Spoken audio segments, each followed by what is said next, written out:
everybody. Welcome to another episode of Conversations with Startup Founders. It's been a couple weeks. I've already forgotten what we call it, but this is going to be a really fun episode. It's a little bit different. We're going to go into Genesis stories. So this is going to be a two-part series, the story behind the company. And so today, actually, we're going to flip the script. We're going to have Juan Romero, CEO of Volante Software, interview me, Craig Shacklett, CEO of TRIO360, about my background and the company's background and how we got to where we are today. So, Juan, great idea. Thank you. I'm gonna pass the baton to you. Yeah, man. I'm excited about it. Hopefully, I don't butcher it.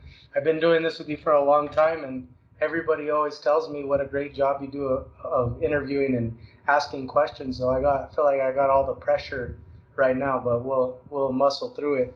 So, like you said, yeah, I really wanted to talk a little bit. I think we've been talking a lot about operational and strategic type items over the last couple months. I think it would be very interesting to really go backwards and see, conceptually and fundamentally from an experience standpoint where we came from, where we started, and kind of that road. So today's all about you, my man. So I want to go back even further. So let's not even talk right now about Trio or URComped. Like, what do you think the fundamental seeds that were sown in you, since you were younger, that kind of led you to this path? Was there anything there that was kind of the catalyst, like looking back, or did this happen later in life? So I've always had an entrepreneurial bug. I remember like writing out a business plan to get buy an arcade machine, or at least an arcade machine to put at our community pool because I want to play Mortal Kombat and make some money. I was a bookie a little bit in middle school, just for a couple games in the NFL playoffs. And then had a tutoring business in high school, and then one in college. And so I always liked having my own thing, kind of betting on myself. And I never really, I had hourly jobs, I was a lifeguard and everything, but I always gravitated towards either sales jobs or running my own business. And so I think I knew eventually I would get there, but it was just kind of, I guess, providential how I got into the casino space, where, again, ultimately, whatever space I end up in, I probably would have ended up doing my own business because I'm not the best employee. But yeah, it was kind of a weird, circuitous route how I got into the casino space. So of all those things that you just named, what do you think was the most successful? What was kind of the springboard? What was one of the things that happened within those businesses that you were like, I love this, I want to pursue this in some form or fashion going forward? I think a couple businesses experiences were real foundational, and had impacts on the rest of my career and my life. One, having a tutoring business. So I had one, Aggie Tutors, because I was UC Davis Aggies, where I'd hire college kids and then go to high school students, middle school students, tutor them, and I would take a cut. And so that was pretty simple business. And then I did it in Tahoe Tutors. And one thing I learned there was I do a lot better with a partner. Some entrepreneurs can they don't need a business partner. I'm not that person. I need, I've got a real specific set of skills and kind of things that excite me, and I like doing them. And there's certain parts of a business that I'm it'll be on my to-do list for months and I just won't get to it. And that stymies growth. And so I think I knew from these previous businesses where I could sell, I was a good salesperson, and I like coming up with ideas, and creativity and selling are my strengths. Doing the paperwork or the things that, you legally have to do, and kind of the stuff that I think of as boring for me. Sure. I just knew from my previous experience, having a partner, which I do have with URComped, Kale, Sherry, he's totally yin to my yang. That was something I learned from that. The other part was selling cars, which wasn't my own business, but it was 100% commission. And I was 19 years old, and I went and I sold cars, and I got salesman of the month out of, against 25 other salespeople that are all older, they were professionals, this was their career. And it was just kind of a confidence thing. I mean, two parts. One, you learn how to sell. Sure. And I learned how to kind of negotiate and feel comfortable asking uncomfortable questions. And, I've definitely, so my sword, anyway, like my sales skills were sharp then. But anyway, the point is, like, as a 19, 20-year-old in this competitive environment against grownups, and like, selling, usually for most people, it's the second most expensive purchase they'll ever make, a car behind the house. Sure. Anyway, that was it. Just like, I feel like I learned more in those 2 summers I spent selling cars than I did in 4 years of college. And those experiences really, I think, shaped the rest of my career. Just the confidence, and then kind of acknowledging where my weaknesses are, that I can't do everything. I know what I'm good at, and I know that, like, I need help in these other areas. So talking a little bit about that, and it always comes up when they talk to founders. If I hear one more book or TED Talk or something like that, I might lose it. But I'm gonna have to ask you anyway. Is like, what was your moment where you kind of like fell on your face? What was the biggest kind of failure, if you can call it that? And I know everyone says, well, failure is just this other thing redefined, or a catalyst for something else. But what was one thing that you learned during that time period when you had these multiple companies that you were like, oh my goodness, I'm overwhelmed or whatever, and I really need to, if I continue this, I need to pay attention to this aspect going forward? Gosh, that's a good question. I mean, I think probably by nature, founders are pretty optimistic and don't dwell on the failures too much. I mean, one, it's not that there's not any, because I mean, there's numerous little failures, but I think it's hard to think of one that was like, almost broke me. I mean, I was almost broke several times in my life, and but it's hard to think of one where it's like, oh man, I got burned real bad and don't do that again. Not saying there wasn't any, but none necessarily come to mind. I think, again, just going back to like seeing where having a business partner would have done well. When I had Tahoe Tutors, I think it's a area where there's a lot of net worth, there's a lot of rich people, and it was an underserved community. And I know, like, if I could go back, not that I want to, but if I had the right business partner, probably could have taken over the lake and had just a real successful business. As it was, I supported myself and my now wife, she's working too, but we made a living, got to live at Lake Tahoe, and it was fine for what it was. But like, it could have been a much more substantial business. So looking back, like, if I had approached that business differently, both, with growing it and then with ultimately selling it, it was kind of like, I could have gotten a lot more value out of selling it. Instead, it was like, my wife and I got married. We wanted to go down to Brazil for a few months. So I sold it, and it was enough to kind of blow my money. It enough to sustain us for a few months, but probably based on like the revenue coming in, I probably could have sold it for more. So that was a learning experience. Sure.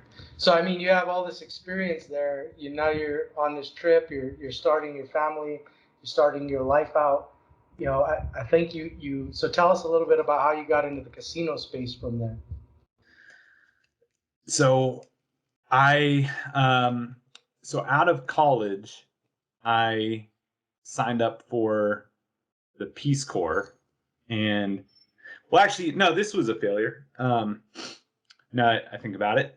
So I had the Aggie Tutors business in college, and I tried. I said, okay, I'm going to take this model to other college campuses. So I ran UC Davis, and I had a team of, let's say, it was 8 or 10 tutors that would tutor high school, middle school kids. I'm like, okay, I'm going to take this and take it to other college campuses. And I invested, I made good money, and I paid some third party to build a website that then I could have like a campus manager at different colleges that would run their thing, and we'd pay them on commission.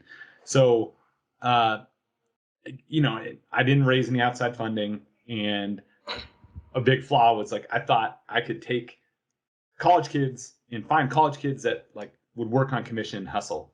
And really, I planted the business at a few different colleges, and really, like, everyone except one school, they fizzled out like real fast. I got one good person at Chico State. I'm sure she's super successful now. But it was just like, not everybody, I guess I recognize that, like, not everybody has the fire to like run their own business. Because I thought, oh, I'll just find a me at every college. But the fact was that if there was somebody that was like me, they weren't going to work for somebody else. They're probably starting their own business anyway. So that was like a big kind of flaw where I think I was forced to acknowledge that like not every personality is the same. Like, Sure. and you can't rely on a business of where it's cloning you. You need to like, just be more realistic and maybe have more realistic expectations of people that you put in the business. Yeah, it's interesting that you bring that up. I mean, it's so funny, like even now in my career, in whatever space or industry, or even when we're out working with customers, isn't it interesting how when you talk to somebody and you work with them for a little bit, you're just like, no matter where they're at, especially if they're younger in their career, you're like, it doesn't matter what that person does, they're going to be successful, right? Like, you have them for the short, brief period of time because they're going to go do something great. And so you just want to like enhance their experience and both make it mutually beneficial, but they're going to go off and do something awesome, right? Mm-hmm. Yep. All right. Well, so you learned that lesson. You were in the Peace, or you went to the Peace. Oh yeah. I'm sorry. Yeah. So out of college, I so I signed up for the Peace Corps. I took a job. I was as a college kid, I had like good grades, real good test scores, so I had a lot of job opportunities, and I took a job that I don't know. Out of all, I mean, again, it's thank God it happened all this way. I'm real happy where I ended up. But it's funny. I took this one job that was like the worst fit for me, and I quit after 10 days. I'm like, I got through a week. My parents were like, just stick it out for a second week, and I got halfway through. I'm like, I just can't do this. So I quit, and then I decided to start planning these college things, or like push it a little harder. Like I'm gonna see if I can make it a go as a 22-year-old, start my own company or continue the own company. And then I'm like, I just realized after 3 months, I'm never gonna move out of my parents' house with the way this thing is growing.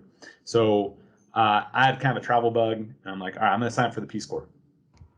And I signed up for the Peace Corps, but there's like a 12-month or longer wait list between when you like sign up and get accepted to actually being deployed.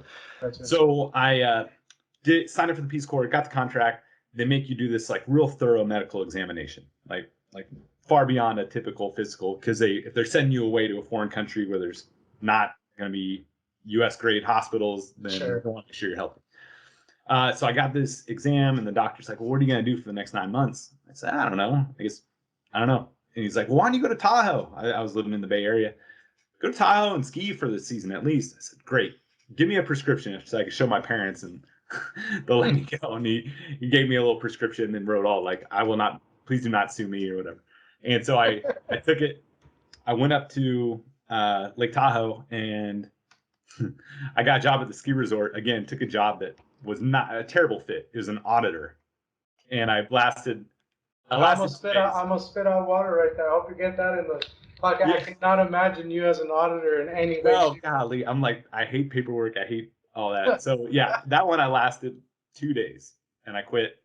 But I got a job at the casino, and then I fell in love with the casino business right off the bat. They happen to have this position open for like a marketing management training program, and I got the job, and it was just like be kind of a floating person through these different departments in marketing at Harrah's Tahoe and help on projects, learn everything you could. It was like perfect for me. Like had all these, I got to be creative, got to try all these different things. Absolutely loved it. And I just fell in love with the casino business. It was like fun every day, just so much action, had all these bands coming in, people were having a good time. Like, I don't know, it was such an amazing experience. So then I kind of got entrenched there, and then months went by, and I got close to that Peace Corps deadline. And I don't know, what's funny? They never really reached out, and I never really told them I wasn't going. And it just kind of passed. I'm not sure what happened. I probably did send an email like, I haven't heard from you, but just in case there's any confusion, I'm not going. Yeah. And, they're so like, Craig has shiny eyes. He's already on to something else. Don't worry about it. Yeah. So anyway, did the Harrah's, and so did that for a year and a half, and then I was just ready for the next adventure. And I had it was one of those fork in the road moments where I had a job offer to be a casino host on Norwegian Cruise Lines or go work at the Encore. It was as part of like the opening team, and it was actually in like I probably would have failed at this job. It was like in HR information systems or something. Like it sounded like it could make it work, but anyway, I had those two, and I end up like I was reading a Jimmy Buffett one of these Jimmy Buffett books at the time where he's just like living on islands, and I'm like, all right, I'm just gonna do the cruise thing, 6 months, and it'll be a better story when I get back. So I did the cruise thing, and yeah, so that's ultimately where the idea for URComped came from. All right, so you're there on the cruise line. You're seeing these players come in. Do you feel like was the business model already there for like bringing these players in, or was it just really antiquated, and that's really what spurred your like, there's an opportunity here? Yeah, great question. So what I was seeing is the casino host, I would get a list of players on board that, players that were coming, that were invited guests that were sailing for free because they had gambled on Norwegian Cruise Lines before, gambled enough to trigger a free offer.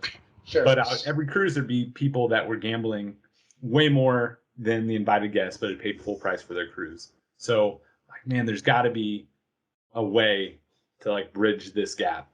And there was actually kind of a model there where, because there's the junket rep program, which has been around for, since probably the 70s or early 80s, where casinos, I think it started really in Atlantic City, but Vegas as well, just kind of old school, where they'd pay people to, hey, we're sending a plane to Detroit and we'll give you $150 a head for people that come off of gamblers. So there's a model already in place, but it was not modern like Expedia was modern. So the idea was, okay, well, there's got to be a way that makes it easy for players to sign up, qualify themselves, and get offers. And this is where it was real just kind of providential that I'd worked at Harrah's in the direct marketing department for a while, where I was working on these Excel spreadsheets where, based on ADT, different players were getting different offers. And Sure. And so I could picture the grid. And then it was one of those like light bulb moments. We were leaving St. Petersburg, Russia. I was laying in bed, just thinking on this idea, like, how could you kind of bridge that gap? Because I also knew that casinos weren't sharing player information, right? For obvious reasons.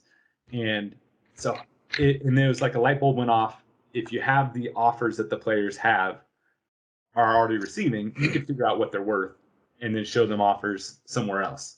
Sure.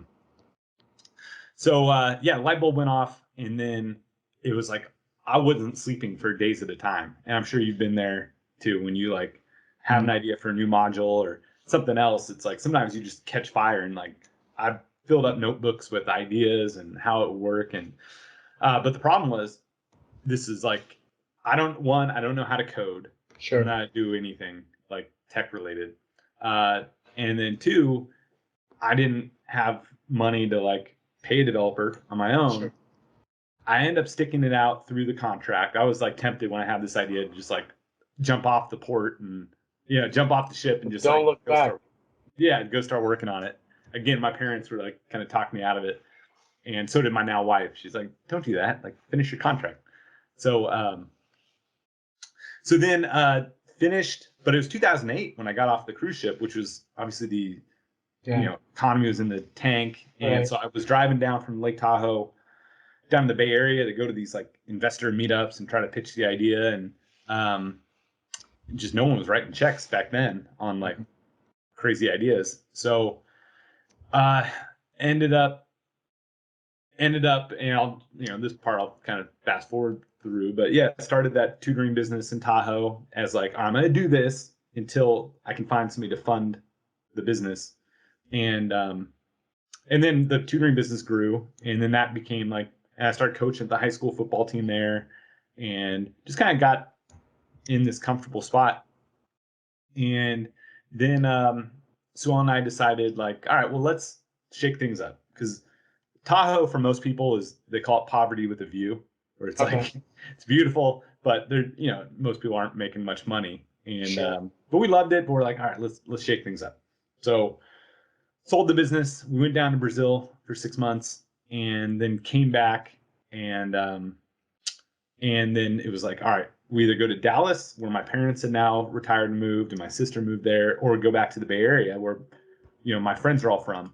But then looking at our bank account, where we spent all the money that I got from selling the business, it was like, well, $0 goes a lot further in Dallas than it does in the Bay Area.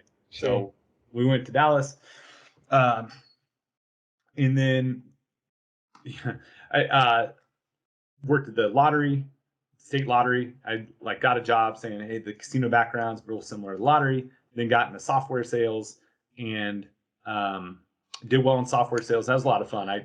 And did that for a couple of years. Had success selling, big enterprise software, and got my master's degree on the side while I was doing that. And then through the master's degree, there was a thing where you had to come up with a business idea, and I had the URComped idea, and I pitched it, and then somebody in the class was like, that's a really good idea. I know somebody that is a good developer that I think could, maybe into this. I'm like, great.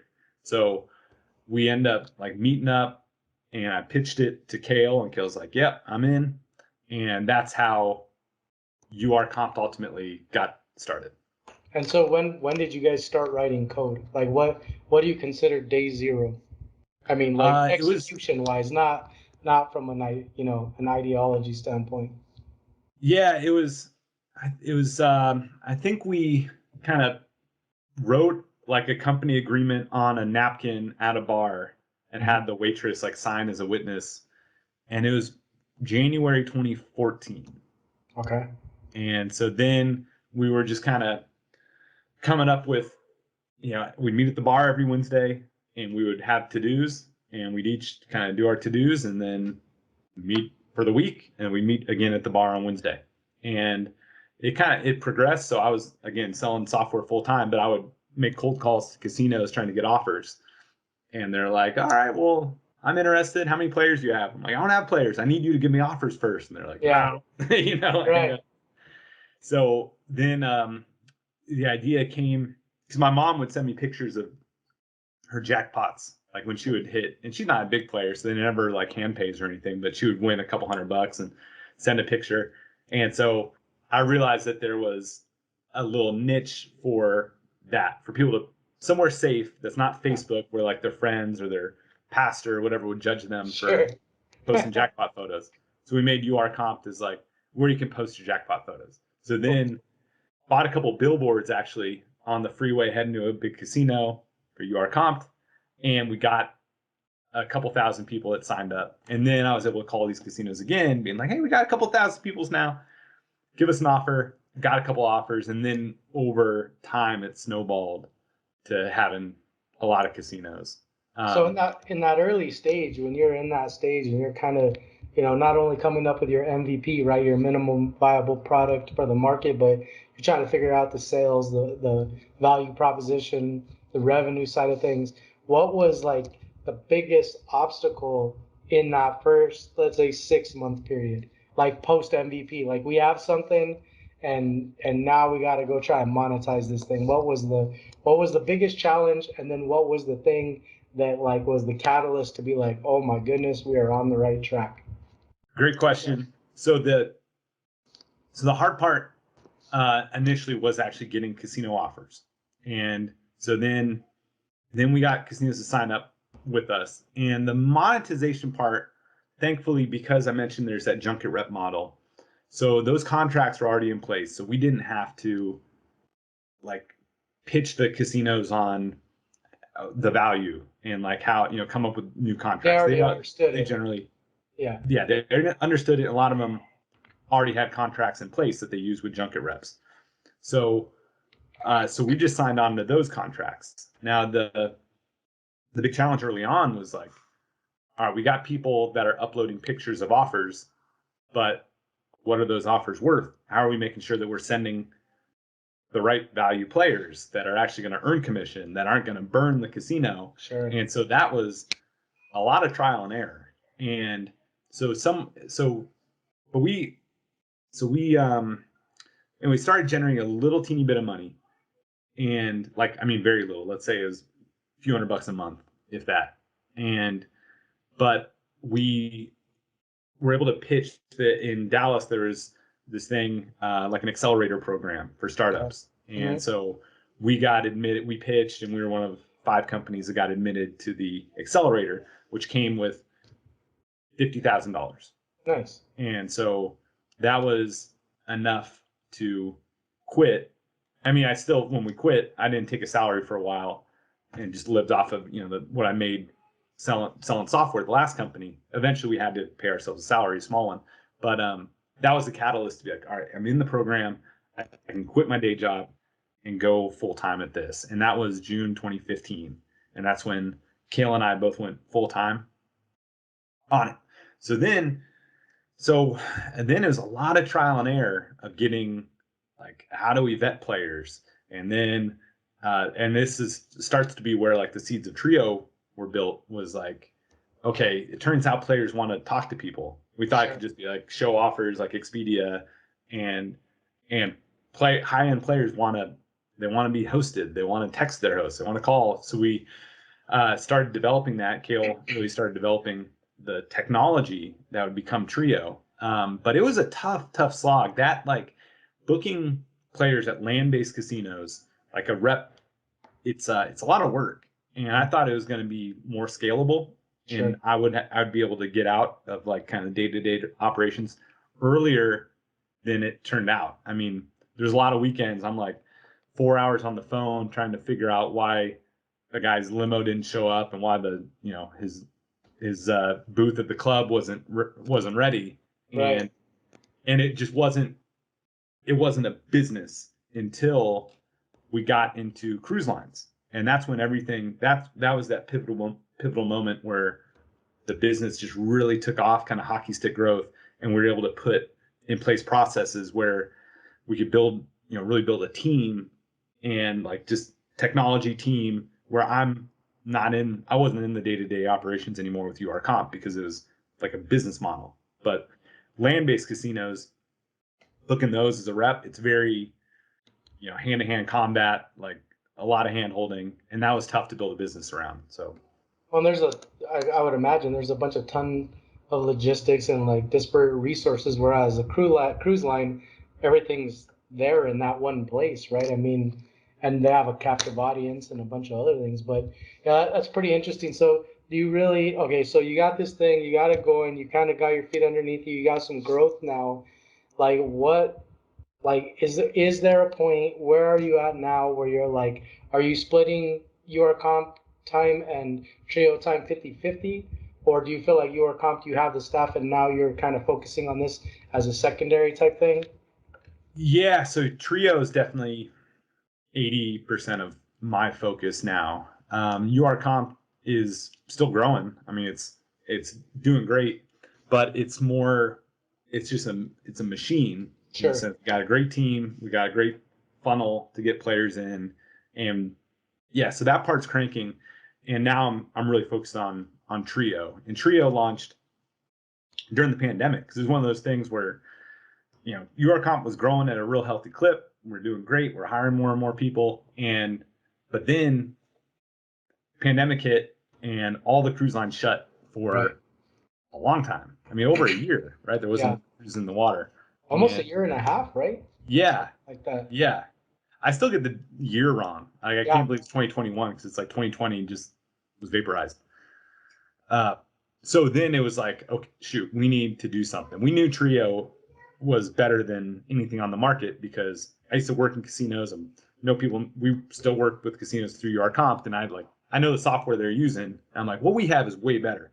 Eventually, we need to sell this, but it took the pandemic to light a fire under us. Catalyst. That was the catalyst to actually sell it, and yeah, so that was. I guess we closed our first deal mid to late 2020 for Trio. Yeah, it's one of those things. And how do you feel like, it's been weird, but every single, like you say, you look back and there's that whole Steve Jobs thing about connecting the dots, looking backwards and all that. But do you feel like there's been like a line of like lessons that have prepared you for each one of these steps? Or do you feel like things have just happened dynamic like at Trio?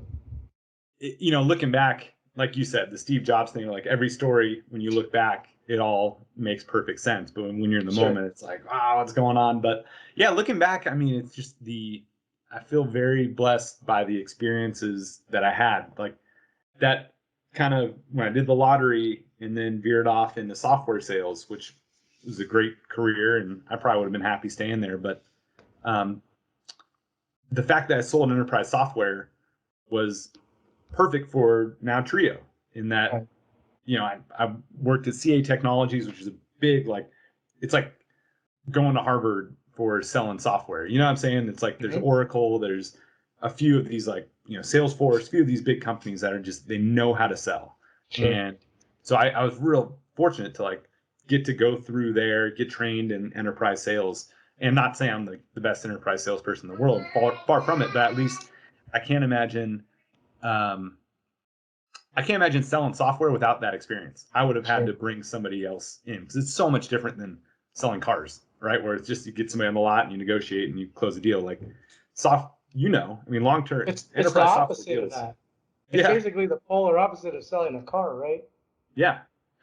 So yeah, every experience I had, I look back and I'm like, thank God that I went down that path. And a lot of them were, it's like, why am I here?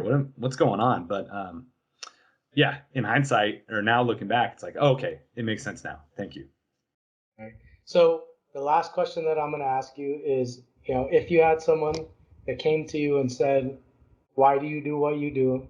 Like, what is the number one thing that you would say, through this trail that we just talked about, through where you're at right now, this is why I do this, number one. And two, would you recommend it to, and I know it's hard without having the person, but, what would be your cautionary tale or your advice? And then why would you tell that person why you love what you do? Gosh, that's a good question. I don't know. I like, for whatever reason, it was like, since the idea came that one time, it was like, I just knew that this is what I had to do. And I don't know, there's something about it that excites me. It's like, the casino business is real interesting in that it's like a puzzle that is always changing. You're never going to perfectly solve it. Like, there's so many dynamics about the casino business, and like, the entertainment aspect, food and beverage, and like laying out the casino floor, and like where, I don't know. It's just like, it's like a giant game of Monopoly, and it's fun. And it was just something about it was like, I gotta do this. And so, because people ask me, like, would you sell URComped?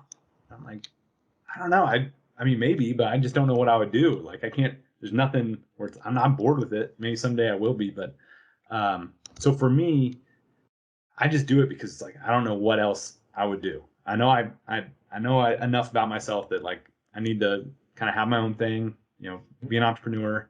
But just nothing sounds like it would be as fun as this. Sure. And then for somebody else following the same path, I don't know. Like, that's the thing. It's like, you'd probably, I'd imagine you feel the same way. It's like, there's some things that, like, I love staying up at night and like thinking through these problems and like trying to find a creative solution, and like, it's like just fun. It's fun for me. Whereas there's some people maybe that think like they like the idea of being an entrepreneur, and because it can be glamorized, and but maybe they don't find some of that stuff fun that makes like, I don't know if I'm saying that right, but like the stuff that I like to do lends itself to success for being an entrepreneur. I don't know, it doesn't feel like work. Whereas I talked about like filling out paperwork, getting licensed in a new jurisdiction, that feels like work to me. I hate doing that, but I'll do it. Yeah, it's a means to an end, right? It's a means to an end. But I don't know. Yeah. So if I feel like they're going to become an entrepreneur if that's what they're meant to do, because they just can't stand working for other people, and like they go that way, I think. Yeah, no. What do you think? I think it all makes sense. Go ahead. What do you think about that last part about the entrepreneur? You know, I think it's one of those things that I think that there's a lot of people that fall in love with the idea of being an entrepreneur, like you were talking about. I think it's glamorized a lot, right? And you know, you get kind of this, yeah, this aura, and plus it's really easy to do, right? Like anyone can say they're an entrepreneur or a co-founder. To me, when or you know, they can start a business. I know a bunch of people have started businesses. To me, you're not, in my eyes, you're not really an entrepreneur until you show me execution, right? I mean, because everyone and their mom has an idea, and the thing is everything that you talked about is in that window of execution, because that's where you don't sleep, that's where all the problems are, that's where you're looking for money. I mean, I've heard so many good ideas, they never amounted to anything, you know, Mhm. because you know, you can have a great idea. So I think, yeah, you had to inherently, you know, have and like the things that you know you display that you say makes you a good candidate to be an entrepreneur. I think the second thing is that the environment has to hit you at the right time in life. So we'll talk about this when we go to mine, but like it was hard because when we started, and everyone that wanted to be a part of Volante with us were established, had kids, and made a whole ton of money.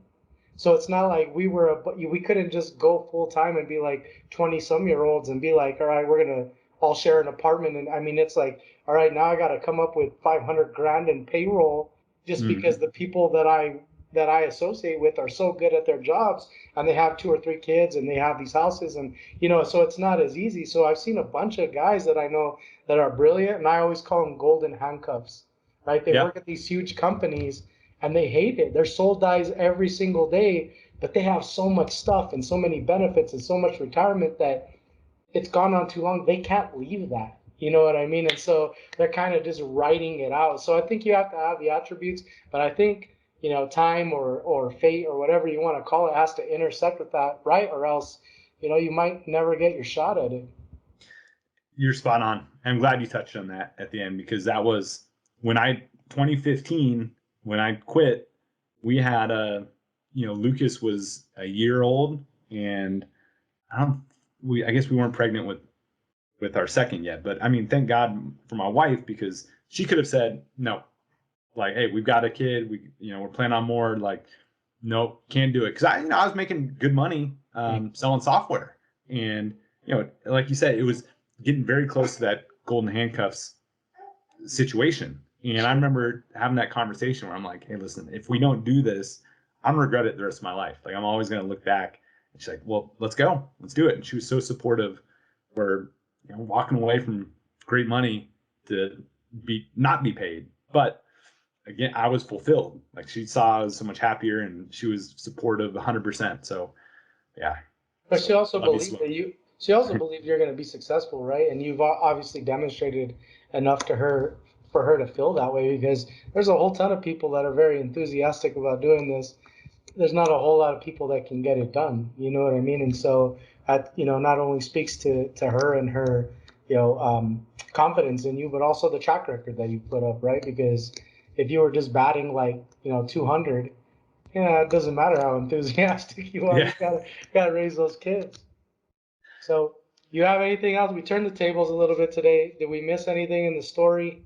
Is there any closing moments you want to have a Steve Jobs quote before we leave? What's the Craig Shacklett motto?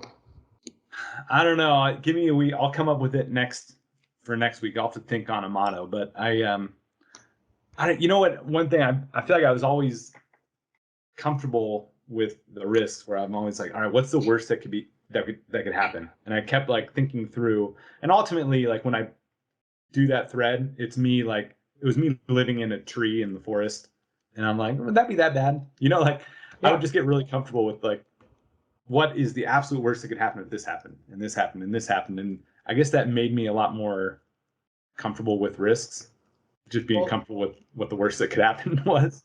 well, and the thing is, I mean, look at your track record. You've always made something happen, right? So there's got to be confidence in that. As like, no matter where this leads, this is maybe the worst thing that could happen, but I'll still be able to do something and reach some level of success doing whatever that is, you know?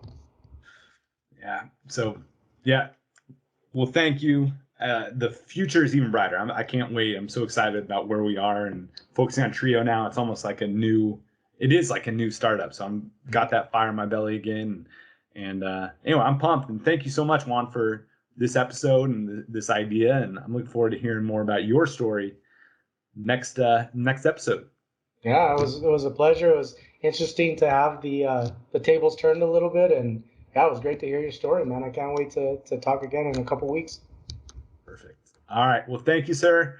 If anybody's listening to this, if you want to hit me up on LinkedIn, Craig Shacklett, or Craig at TRIO360VIP.com.